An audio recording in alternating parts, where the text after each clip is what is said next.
tena manandanja tokoa izay zavatra rehetra voalaza teo izay fa ao amin'ny didy fahadiana ankoatra ny hoe fanajana ny ray aman-dreny dia inona no tokony fifandraisana izy eo amin'ny ray aman-dreny sy ny zanaka. Ny baiboly dia manome atsika toromarika mazava ho atsika zanaka ao amin'ny bolina toko 10:1 ny zanaka endry mahafaly ny ray fa ny zanaka adala mampalahelo ny reniny. Tsy hoe adala lasa tsy mahatsiaro tena itsony akory fa lay tsy endry zany eo resahana eto. Raha toa ka zanaka mampitondra fahoriana ny ray aman-dreniny dia mampalahelo zany, mampalahelo an'Andriamanitra. Fa ohatra kosa zaza maneho fahendrena mandrakariva dia mahafaly ny ray. Inona moa ilay hoe fahendrena? Aleo mba ho fampahitatsika natao hoe fahendrena. Aleo aloha mizerazany baiboly no jerentsika voalohany ao amin'ny Jaona 7:4. Tsy manana fifaliana loatra noho izao aho dia niandrenesako fa mandeha araky ny fahamarinana ny zanako. Ilay hoe zanaka endry mahafaly ny ray zany dia tsotra ny fandehanana araka ny fahamarinana. Ahoana koa moa zany hoe mandeha araky ny fahamarinana izany? Rehefa amin'ity fiainana eto ambonin'ny tany ity no resahantsika dia very fa mahalaza izay tiany baiboly lazainy ilay teny hoe izay adala no toandrainy. Inona moa no dikan'izany eo amin'ny fomba fisainana malagasy?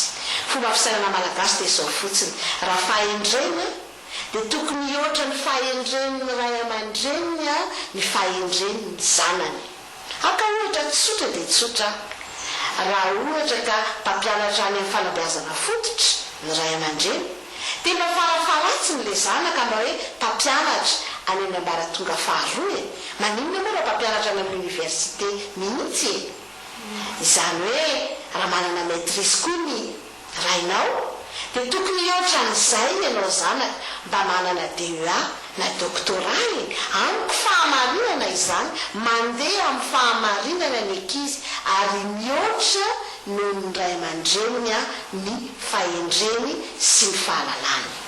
Fa everiko fa tsy ara-dalàna le fanabeazana raha toa ka tsy mihoatra ny ray aman-dreniny. Ary ambonin'izany rehetra izany moa dia izao raha ohatra ka ohatra niny ny fantatry ny ray aman-dreny momba ny fahamarinana ao amin'ny baiboly dia tokony halala mihoatra noho izay isika zanaka. Noho izany dia mila mandinika ny baiboly misimisy kokoa isika satria izay mihitsy ilay mandeha amin'ny fahamarinana. Ry ray aman-dreny, io fianarana izay ilofosantsika ho an'ny zanakitsika io zava-dehibe ny hoe tafita ny zanakitsika kanefa raha tsy andovan'ny lanitra izy dia zava-poana izany. Ary izay mampatonga soratra masina amin'ny teny hoe zaro amin'ny lalana tokony alehany zaza fa na dia antitra azy izy dia tsy ala amin'izany. Rehefa ho avy mantsy Jesosy dia ho adinina amintsika ray aman-dreny ireny zanaka ireny. Araka ny Hebreo 2:7 rehefa iverina any amin'ny raha lanitra Jesosy dia indro ny ray aman-dreny rehetra iteny hoe indreto izahay sy ny zaza izay men'Andriamanitra anay. Ry ray aman-dreny, zava-dehibe no olombany eto ambonin'ny tany kanefa raha tsy andova ny fiainana mandrakizay ny zanakao dia ho adinina aminao ny raky. Efa manjiva ifarana ny fandalantsika, inona no afatra tianao ampitaina ny mpijerentsika, tianao amehezana izay voalaza teo rehetra izay? Ry mpiaino an-tsaina, sarobidy ny zanaka, tena lova sarobidy amin'Andriamanitra kanefa mitaky andraikitra izany.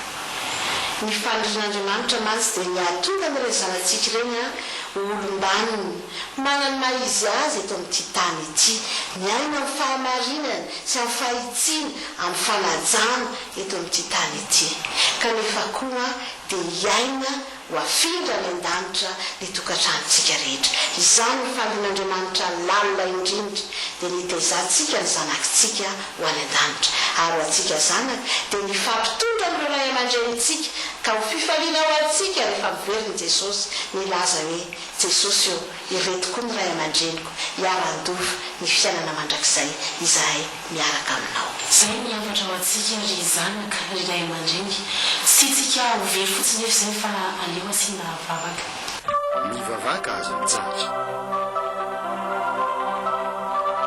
ny vavaka azo mitsahatra andriamanitra tomponay eo misaotranao izay no ny nanomezanao anay zanaka izay lova sarobidy tompo omeo anay ny fahendrena azahonay manazatra ireny zanaka ireny amin'ny lalana tsara ary azahonay mitaiza azy eo amin'ny fatahorana anao ka andeha amin'ny fahamarinana tokoa ny zanaka rehetra fanindrinay koa tompo dia ny olona rehetra izay miaino sy mijery izao tara-pahazavana izao dia ho afindra ny an-danitra ny tokantranon'izy ireo tsirairay avy tahaka ny anay koa amin'ny anaran'i jesosy amen ny vavaka azo mitsahatra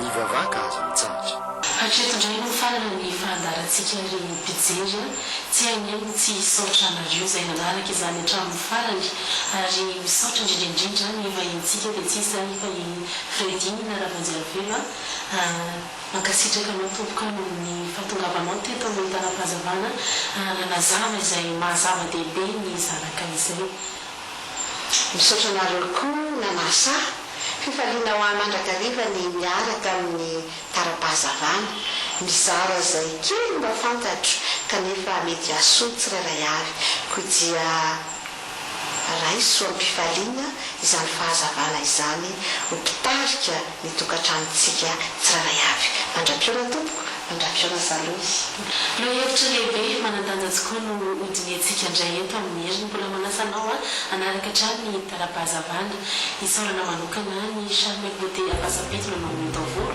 ny adresinay tsy miova araka izay efa hitanao eo ambany eo soratra eo velomata